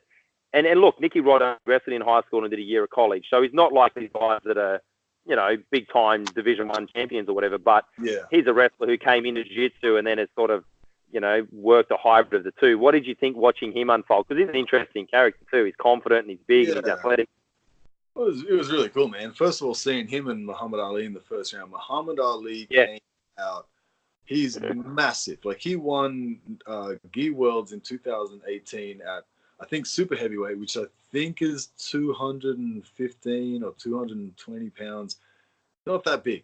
And then he came in at this one, probably 265. Lean. And Jack. Yeah. Massive. Yeah. I think Nicky Rod was 230. You know? Yeah, Nicky's big, but he's not as big as like he's probably, what is he, 110 kilos, 100 and somewhere in that range. Like a big guy, but not lean though. Yes. Not that tall actually. Like I think he must only be like 6'2" or something. He's not that tall. Oh, I thought he was 6'4", but I might be wrong. I felt like I was a good bit taller than him, but But you're a freak too. Yeah, 6'5". No, yeah, whatever. But he looked noticeably smaller next to Muhammad Ali, and that was just He hustled him, but he hustled and he hustled and he hustled. Yeah. And they had some exchanges go out of bounds. Like there was a thing where he would do a slide by. He did a snap. He did a snap and like ran behind while they were on their feet, and then they were kind of circling, and then Muhammad kind of faced him, hit like an inside trip on him. They went out of bounds again with Nicky underneath, but Nicky had the underhook, so Nicky then got on top, I think, and it was just mayhem. That was all on top of the photographers. Yes. Yeah. And they came back, and there's a photo. Muhammad Ali is sitting in the middle there on his knees, and he's waiting for him to restart. And Nicky runs in and like grabs a strangle on him around his neck. Yeah. He's like, they're like, what the fuck? Yeah, Muhammad's just like, what the hell's happening? Yeah. Man, he's exciting. He's only young as well. He's 22, 23, I think. Yeah. I think it's exciting. Like he's a guy who's dedicated his life to it. And look, to tell you, and from, I mean, not giving away too much, but he's definitely not a slick jiu-jitsu player yet. If you just do straight out jiu-jitsu with him, imagine once he can learn more jiu-jitsu. Like, I think you will. We're going to see some fun matches out of all the on super fights and things like that. We're going to see some fun stuff out of Nicky Rod. And he's a big guy that kind of like, he pushes the action. He doesn't just kind of stand around and wait to counter wrestle or just do nothing. Like he snaps and he moves and he gets behind. He tries to cross guard and he's all action. Yeah, I mean him beating Cyborg was a lot of people were pretty excited with that. They thought it was pretty crazy because you got, especially because I think the interesting story out of it was that Cyborg and Gordon have obviously gone back and forwards. They had a match where where Cyborg slapped him in the face for 10 minutes at the Federation tournament, the No-Gi Worlds. And I still can't believe the referees allowed that. They ended up beating him right at the end of the match, but they should have done it earlier. Too long though, man. That was a lot of slapping. I thought, like, because my thing is, if we want to slap each other, we should fight mixed martial arts. Like, you just got to stick within the rule set. But anyway, so there was a lot of heat between those two already, and then Nicky Rod, who effectively is Gordon, kind of like guy that he's been training up, comes out there and beats him. I mean, there was a certain amount of poetic justice in that, wasn't there? Yeah, and it was like a little controversial, I guess. Like some people thought it should. It depends on the scoring or whatever. Like because Cyborg he went for an armbar. An armbar, but I think positionally and with takedowns and stuff, Nicky Rod was doing better. Well. Yeah, but it comes back to the thing. It's like when there's a decision in you would see it in UFC, in MMA all the time, right? There's 3 rounds, 2 just give it to one guy, one guy gives it to the other guy, and we thought it should have gone the other. If it's that close, like there's times where it's just a straight out robbery, and then there's times where it's so close where you're like, look, if you can make a cause for why you think that other guy could have won as well, you can't argue. It's just got to be like, look, it didn't go my way today. Like if he'd schooled him and then it was like somehow they give him the decision to Nicky, we would have all said, look, that was wrong. But I think it wasn't universal. It was like some guys favoured his top position and passing attempts as opposed to the armbar attempt by Cyborg. Yeah. I don't know. People like, unfortunately, if you don't submit the guy, that's just part of the the risk you run. And I mean, luckily maybe could have gone either way, and either way it would have gone, you would have had people disagreeing with it. Yeah, so I don't get too caught up in that. I just thought watching it unfold was kind of exciting because we weren't watching that match live. Because Gordon was on the same mat going against the Brazilian bikie at the same time. So, and during the match, you could hear the crowd going crazy. Gordon was actually looking over and watching Nicky's match instead of focusing on his match. Yeah. It was there's just so many interesting dynamics to come out of all this. Yeah, and I was right next to that match too. It was a madness. Oh yeah, it was madness for sure, man. And when he ran on and choked him, and everyone's like, "What the fuck?" Like, and Seth Daniels is like, "He's a blue belt, man. Forgive him. He doesn't know the rules." It's hard to Sorry. remember that sometimes. He's so new to the game, he's going to make some mistakes. Yeah. I don't know what he thought was going on there. But anyway, so that was exciting. Hudson Taylor was in there as well. I don't know if you know Hudson. Hudson's a Marcelo. He's the wrestler. What's his wrestling pedigree like? Because when I was there, he was the guy that ran wrestling class, and everyone said this guy's has he got a pedigree as far as wrestling's concerned? Yeah, he's is it? I don't know if it's in NCAA. Don't know if it's like within NCAA or what, but within something he has like the third most finishes by pin ever, I think. So he's a good control. He's good. Yeah. Yeah. Okay. Well. Oh, okay. Yeah. So he's legitimate. Wow. And Paul Steiner told me look out, he's an upcoming guy for sure. Yeah. Well, I watched him at the Pan Americans when I was there in 2017. Pan Americans, that's what they call it, isn't it? Pan Ams. And he took out. He was a blue belt at that stage, I think, and just smoked them all. It just wasn't even fair. But I could see him coming along for a while. He ended up losing a points decision to Cyborg, but I think he's another one that's got some interesting future ahead. Yeah. But and then so the overall winner of that one ended up being Kynan. Kynan ended up getting the decision over Yuri, and that's the match that we've been kind of talking about. That there was some conjecture about. They kind of scrambled. They went out and it definitely looked like Yuri fucked his knee. He had to sit down. Frazier got it strapped. So he got they're in like an under-over clinch, and right at the corner of the mat, he did a knee tap, and I think Yuri's toe got caught in the mat, and it kind of buckled his knee in. So that might have been the beginning of the knee tweak or whatever. And then they went down and they scrambled, and Yuri tried to kind of create space, get away. They ran right into the table. Yuri had nowhere to go, and and in that scramble again, he put his foot on the mat, and it was slick concrete, so his foot slid out, his knee buckled again, and then in that transition, he's trying to grab his own knee because he's in pain, and and he took the back. It was all mayhem. Yeah, it was mayhem. Yeah, it wasn't happy with that ref. Yeah, look, I mean, I can definitely see his point of view. I mean, it's like, where does it stop? But there was other matches that I saw where they kept going like that too. So it's like, I don't know. But it's terrible to hear Yuri hurt his knee, because I know Yuri hurt his knee years ago against Gary Tonin. Gary Tonin blew it to bits at that EBI. And then Yuri actually told me he competed for months afterwards because he needed the money. He kept competing with a busted knee for ages. And he was training. He actually ended up it finally blew out properly he was training at AK doing MMA sparring, and I think he caught a leg kick and his knee just buckled in, and that was it. Like, it finally properly went, and then he had to go and have his surgery and everything. It was the end of 2016 or start of 2017, I forget. Yeah. Look, I hope nowadays surgery's so good. I think it's you just got to get it done and then just get back on that road to recovery. I mean, he will, man. Yuri, he must have had, this might be his like 5th knee surgery or something. He's had a few meniscus and whatnot. It's not his first rodeo. He knows how to rehab, and he knows how to stick to a plan, and he's a freaking workhorse, man. So he will be back 100%. Yeah. Yeah, it was a shame we didn't get to see, it was a shame for the injury.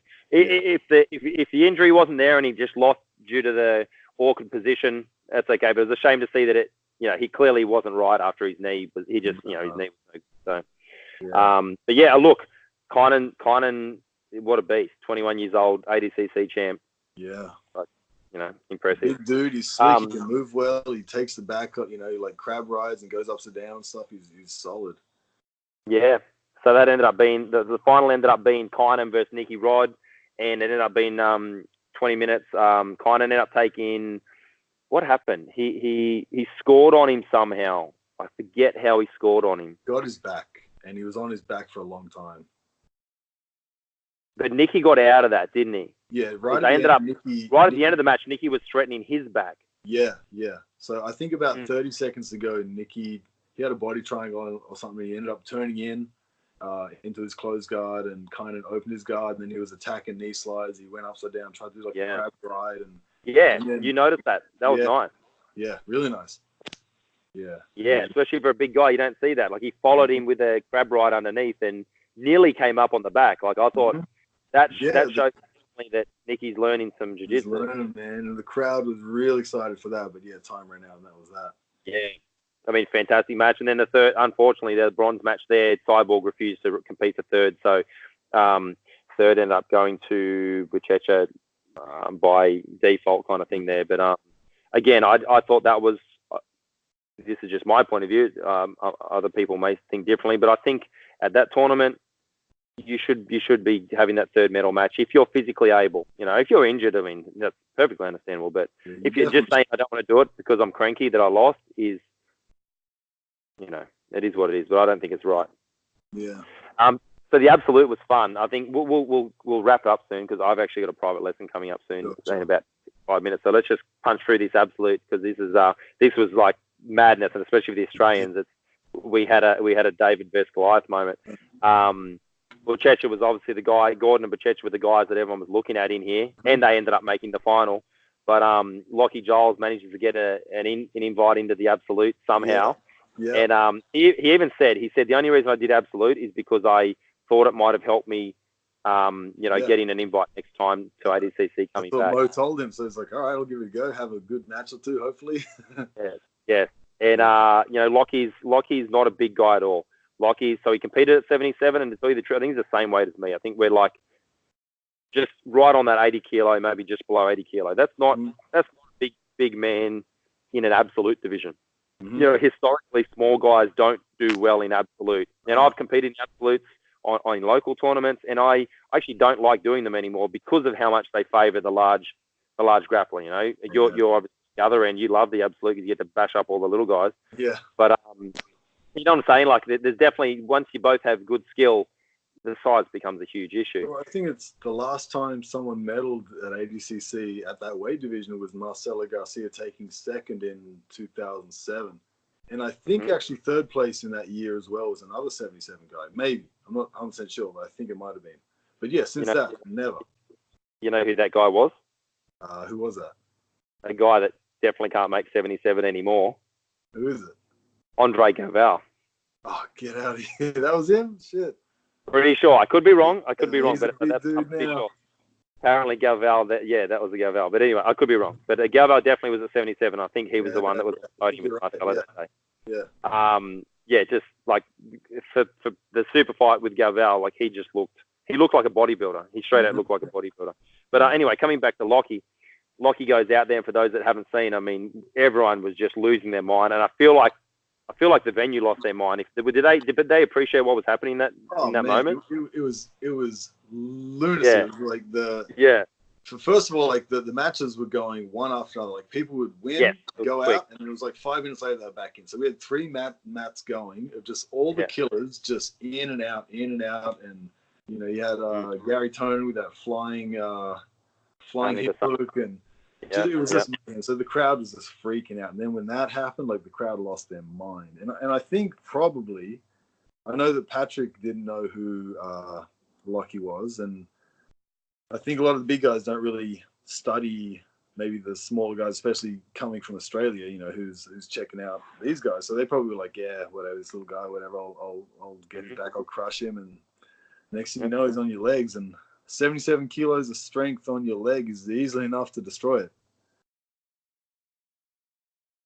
Exactly right. So when Craig had his breakout moment last ADCC in 2017, Leandro Lowe went over to the Flow grappling guys on the side of the mat before the match, and he goes, "Who's this guy? Is any good?" And they're like, "Oh, yeah, he's pretty good." And then next, Leandro Lowe's limping off with a broken leg and a strangled throat. Yeah. Well, these guys. So Lachlan's first match, he draws Kainan Duarte, the guy who just won the heavyweight, the young stud who everyone's like, "Fucking hell." Goes out there. He puts him in scoop reverse De La Riva. Scoop De La Riva. Pummels inside, hits him with it inside heel hook from 50-50, pops his leg. Like it makes him have to tap. Like we were like, what the fuck? Like we were thinking, geez, Lachlan, like you poor bastard. Like Lepre was tough, but now you've got Duarte, and it was madness here, let alone what it must have been like there. Yeah. He then comes back out the next match, and he's this time. He's got the Brazilian bikie Gaudio. He comes out, does exactly the same thing to him, pummels inside, makes 50-50, breaks him with the inside heel hook. Yeah. Then he comes out again against then he comes out against Gordon, and we're like, okay, this is this is kind of it now. And to tell you the truth, I'm not saying that he put Gordon in trouble. What I will say is he made Gordon change his attacking style slightly. Yeah. Gordon came in and just was fucking with him. And Lockie actually made some attempts on his legs that Gordon actually changed his style to body lock passing, if you notice. So, I mean, that alone, he made Gordon change his method. Gordon was just going to step around his guard. And then Lockie actually made some... Gordon, because Gordon knows good leg locking, he could feel what Lockie was doing there. I'd be interested to talk to Gordon about that because he put some heat on Gordon there. Obviously, Gordon got his back and strangled him. But, that's no shame whatsoever. Gordon's, I think maybe the best in the world in no-gi grappling. So then he comes back out for bronze. He gets Muhammad Ali, the biggest guy in the whole world. The only other guy that was bigger was Sanchez, I think, in the weight division, and breaks his leg off. And he puts him in the same position. And Ali, clearly, you could just see he was like never been put in that before. It was like he wasn't really defending. He just tried to turn away. And the more, so I use that particular setup. It's a setup Jason Rao showed me, and I have a feeling Jason Rao might have shown Lockie. Or Lockie saw Jason do it, because Jason actually has a couple of wins by this. It's a really slick, it's a beautiful entry. Yeah. And if you're a guy who doesn't want to give up top position, the more the guy doesn't want to give up top position, the more this setup works. So if he sits on the mat, gives up position, turns and unpummels, he can make himself safe. But if he just wants to turn, stay away and base out, he just stays in this perfect position for you to snap his leg in half. And it's such a powerful inside heel hook. And you could see Muhammad felt it and then tried to just rip his leg, and he pulled Lockie like a little child on his leg, and then Lockie just broke him because Lockie's got good breaking mechanics as well. It was just phenomenal. So, our second medalist ever, and we get them both at the same ADCC. In the absolute division. Ridiculous. Yeah. And it was just, Lockie just had this big smile on his face. You could just, it was so good. It was just perfect. That's cool. And he runs to his wife. They're hugging and embracing. Yeah. Super cool. She was in the corner. I heard a story actually. I think it was on the Flow Grappling podcast, so you might want to check this out, whoever's listening. But one of the guys that speaks Portuguese said he was by the medic area, and Patrick come off the mat. Oh, yes, I heard this story. His knee was all jacked up, and he was all upset, he was really hurting, they're icing and everything. And then Muhammad Ali comes over. At fight. Yeah. So he's like, man, I'm getting this guy. He's like, you better get this guy for me. He's like, don't worry, man, I'm going to fuck this guy up. And then he goes out, gets his knee busted, comes back, and they're both sitting there, icing their legs, just looking furious, and they look at each other and just fucking lose their shit laughing. Just the comedy of the situation. It's hilarious. Yeah, and they were good. Even on Instagram after, Ali tags Gaudio and Kynan, and he tags Lachlan and says we should get this guy's DVD. That was, I like that, because sometimes the Brazilians can be known for being, a little over serious, and that was nice to see. They were just look, he got it. And sent a photo of all three of them, a selfie that said in Portuguese, sending a hug to Australia, the three of them. So that was cool. They're good sports about it. Yeah. So, man, the whole tournament was phenomenal. The only match we haven't talked about, I'm not going to go through all the women's matches. We're definitely not going to have time. But the super fight, there was a lot made of this. There was a lot of build-up. There was a lot prepared for it. My initial point of view is it was okay, but I kind of wasn't blown away. What were your thoughts on the it was, the crowd was into it for sure. I kind of wasn't blown away in some ways, but it was, it just seemed like from the very, very start that Galvao was just putting on a pace, and he was just heavy hand fighting, just trying to wrestle, and just from minute one, just go. He obviously had a big gas tank. Yeah. He was just pressuring, what's his name again? Felipe Pena. Yeah. He was just pressuring him and just working him down. And towards the end, you could just see he was exhausted. He couldn't keep his stance. He was getting snapped. He was just up and down. He was just getting taken down. I think just exhaustion got him in the end. Yeah. What did you think? That was a good example in the beginning of that match where Galvao was clubbing him, effectively nearly striking. I thought again that was kind of running that line of what's acceptable. I don't know, man. I'm kind of in favor of it in some ways. I guess the refs got to, as long as they're fair from one to the other. But I like a bit of that physicality. I come from a wrestling background, so that doesn't bother me too much. I'll take a club, I'll give a club. But I don't think to get two guys. I don't think Felipe was ready for that or really matched the intensity back. No, he didn't. Yeah. He didn't. Not at all. I mean, the only thing is if you get two guys in there, you get Wagner Hocher and someone else that does it, and before you know it, they're just hitting each other. Like, you know, is it Wagner that push kicked that buddy? What's that? He's the little wrestler dude. He's always causing trouble everywhere he goes. Oh yeah, the Florida guy. Yeah. He's fighting MMA now. Yeah. I think Wagner push kicked him off the stage in one of the events. Yeah, I'm pretty sure. You know, things. You start to blur that line. The referee just kind of let it go, and before you know, it's a fight. And and then you got. I think that's. Sure.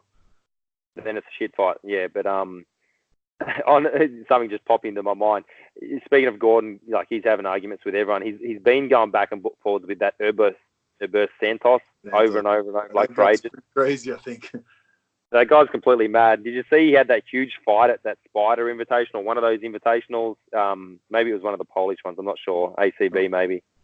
It was one of those. It was a few months ago, maybe even last year. They had a big fight. Like, did you see it? It was disgraceful. They had a big fight. Anyway, Santos has been hooking into Gordon because what they say to him is because he doesn't wear the gi, he's no good. And a few of the Brazilians say to him, because you don't wear the gi, you don't know how to fight properly, like in a proper fight. I don't know why that's logic. I don't understand that logic, but apparently that's what they say. And then Gordon comes back and burns him with he goes, I saw you get in a fight. As soon as you got in a fight, you took your kimono off. Like the fight happened. I was just thinking of it just then, and I was thinking of Brazilians fighting. But look, I think the scene's as alive as it's ever been. I feel like it's only good for us that have been into this sport and martial art that we love. It's finally getting. More people are kind of into it now that there's a product they can watch, and there's things they can get on UFC Fight Pass and watch Polaris or whatever. And I think it only Low grappling is making it more accessible, and they're publicizing it a lot. I think it's great what's going on. Yeah, man, it's unbelievable. So anyway, so the super fight ends up going to Galvao, and which then opens up him versus Gordon, because Gordon, for those that don't know, the winner of the absolute goes against the winner of the super fight. Yeah. I mean, that'll be interesting because they've been talking about that and they've gone back and forwards online, and Galvao kind of said, no, you'll have to pay me $1 million. And that was literally, he said, pay me $1 million. And there's been talk about Galvao maybe retiring, but I think, he's got a big ego, as any top competitor does. I'm sure he wants to test himself. So that would be incredible. It would be a bit of a pity. Like it's a pity you don't get to see these guys go through the tournament, but it'll be a great super fight. Well, Gordon said if he does it, he'll do his weight. Jeez. He said so he's going to do his weight and he'll do the super fight. Wow. If he gets gold and wins the super fight, that's like, no one's done that. Yeah, well, that's what he's saying, and he said he'd do the absolute too. But if he wins the absolute, then he's going to go against himself the next year. Yeah, what's the point? He goes, what's the point? But you know what people maybe aren't talking about enough is Gordon's LCL. His LCL was completely blown 7 months before he stepped onto the mat to that. I mean, you're a guy who's been through plenty of surgeries. That's impressive, because it's not just a matter of 7 months it can repair. It's the training I need to do to be in shape to have a tournament like that is much, much closer than 7 months. So, I mean, I thought that was quite impressive, because I was worried. I didn't think he was going to do absolute. I actually didn't even know if he was going to be able to do any of the tournament. But, he went in there and took it all out. So, and the things that came out are very impressive. But look, man, we could keep talking for hours, but I think that's a good little wrap up. We finally got some stats in front of us, so we could actually talk about it. But thanks for taking the time out of your day to chat to us. And do it again whenever you want. Yeah. Do you need to? What are your sponsors? You don't forget to chat about your sponsors. Atlas. I messed this up last time. If I can do it again. I think you forgot the website, but I think people can find their own websites nowadays. Atlas. Yeah. I think it's like Atlas BJJ or Atlas Jiu Jitsu or something is their Instagram. Please get on Google and just Google Atlas Jiu Jitsu. You'll find some good gear. What's your Instagram? Because no one will ever find that unless we it's Denis DENIS _ Kokushi, which is KOKUSHI, which is short for Kokushikan, my university I wrestled for in Japan. And a lot of people ask me, like, man, why you got a Japanese last name? But no, it's not. My last name is Roberts. So Yeah. And I think if people want to go back and watch, learn a little bit more about you, go back and watch the last podcast that we did together, because I think that was really cool stuff and it was interesting. So thanks for chatting to us, man. If anyone listening wants to do some jiu-jitsu and they're living in Sydney, come and see us at Penrith. We're Sydney West Martial Arts. All this stuff we're talking about here, we studied every day and try to get better at. So yes, come Luke and say is hi. on the cutting edge. Luke is, a student of the game. He's always traveling back and forth and training with the best guys. He's over there learning under John Danaher with all the guys of the squad there. So if you want the goods and you're in Sydney, come see Luke. This is the guy I go to see when I'm in Sydney. You're the man. You're the man, Big D. Rest up. Hope that shoulder gets good, and we'll talk soon. All right, cool, man. Later. Okay. See you, mate. Bye. Bye. Bye.